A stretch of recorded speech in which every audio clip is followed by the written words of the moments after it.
And the main news again. Lebanese terrorists say there'll be no limits to their reprisals if America retaliates over the hostages. And we've just been told that Sir Philip Wilkinson has not resigned from the National Westminster Bank as we reported earlier. He is in fact in hospital. We made a mistake and we're sorry. That's the 9 o'clock news. Good night.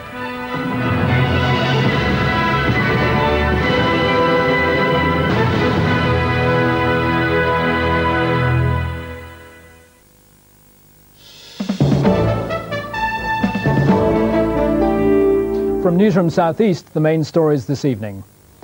Investigations are continuing into frauds worth more than £4 million and an illegal immigration ring centred on London. 150 people are already facing charges which include armed robbery, drug dealing and blackmail, following detailed inquiries into 2 Asian gangs. A special team is being set up to work out a solution to the 3-month-old dispute on the London Underground. After 2 days of talks at the Conciliation Service ACAS, both sides agreed to the appointment of a 3-person board of mediation. Despite this, the unions have called another strike for next Thursday. Only a handful of tubes ran during today's stoppage, the 14th in the dispute.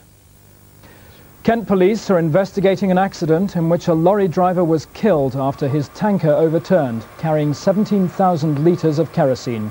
Another person has been seriously injured. The accident happened at junction 4 of the M25, causing hold-ups in both directions. The road is now clear.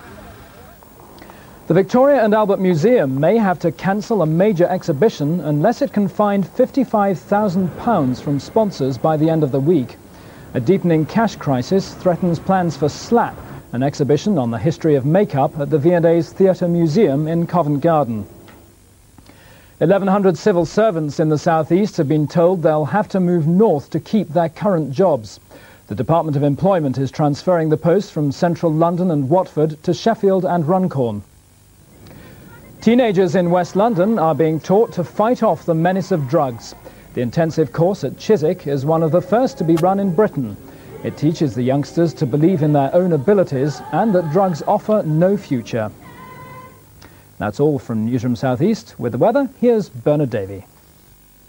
A very good evening to strong winds blowing down the Rhone Valley. The Mistral are fueling those forest fires in southern parts of France. And of course, as you've heard in the news, there are fires in Corsica and Sardinia.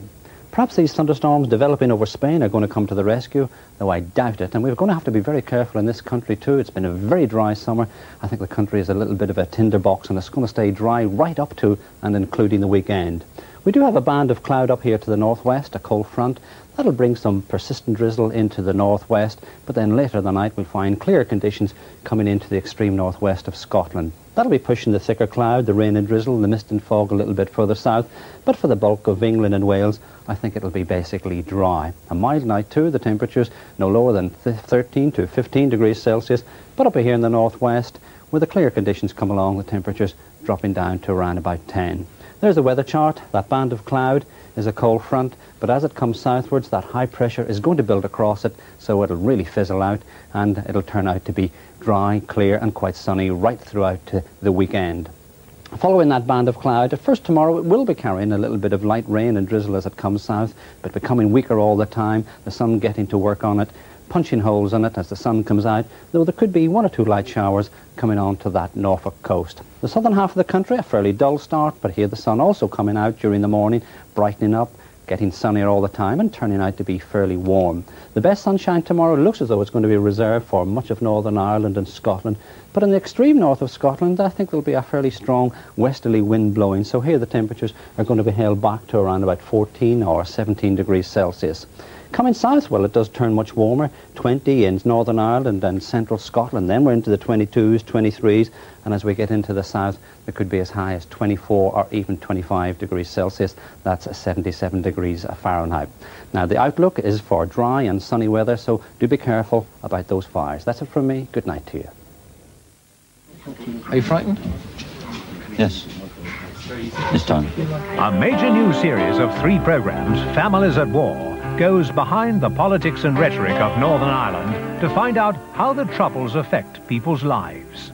Since I was born, I've known nothing but trouble. So I thought it was part of growing up. I have no resentment against Catholics or anything, but it was just the fact that there was something to do in an afternoon. You think, okay, I've been shot, that's obviously what's happened to me. The fact that I'm thinking that is probably good news. And she said, look, bullets have been found behind your pillow. Your brothers have taken them down and dropped them in the foil. What are you engaged in? The only worry that I had at the time was explaining to the IRA how the bullets had been lost.